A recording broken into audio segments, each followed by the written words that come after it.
ব্যক্তির ছবি কি সোশ্যাল মিডিয়ায় পোস্ট করা যাবে যদিও তিনি আলেম হন আর সাধারণ মানুষ হন, মুসলিম হোক আর অমুসলিম হোক?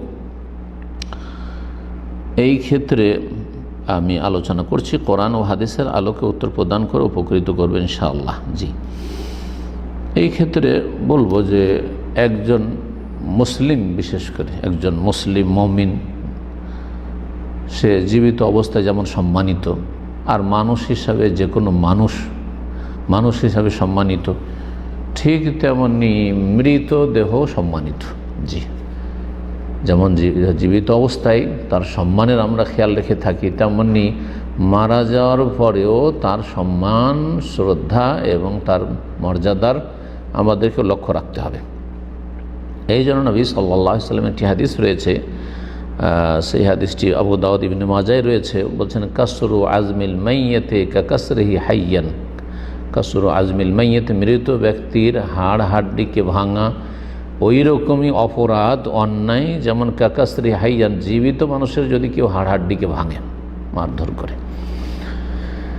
যখন এই হাদিস শুধু হাড়হাড্ডি ভাঙার ক্ষেত্রেই নয়, বরং এই কথা বলে স্পষ্ট করে দেওয়া হয়েছে যে একজন ব্যক্তি জীবিত অবস্থায় যেমন সম্মানিত, তার প্রতিটি অঙ্গ প্রত্যঙ্গ, তার জান মাল সব কিছু ইজ্জত আবরু, ঠিক তেমনি মারা যাওয়ার পরও সে সম্মানিত।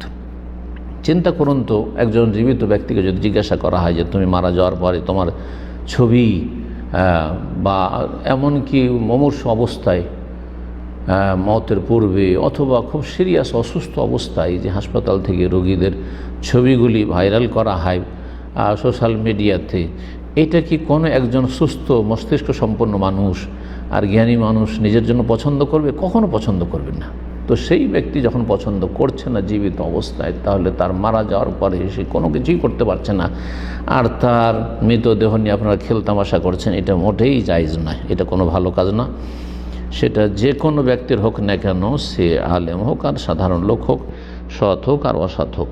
আল্লাহ রাব্বুল আলামিন বুঝার তৌফিক দান করেন।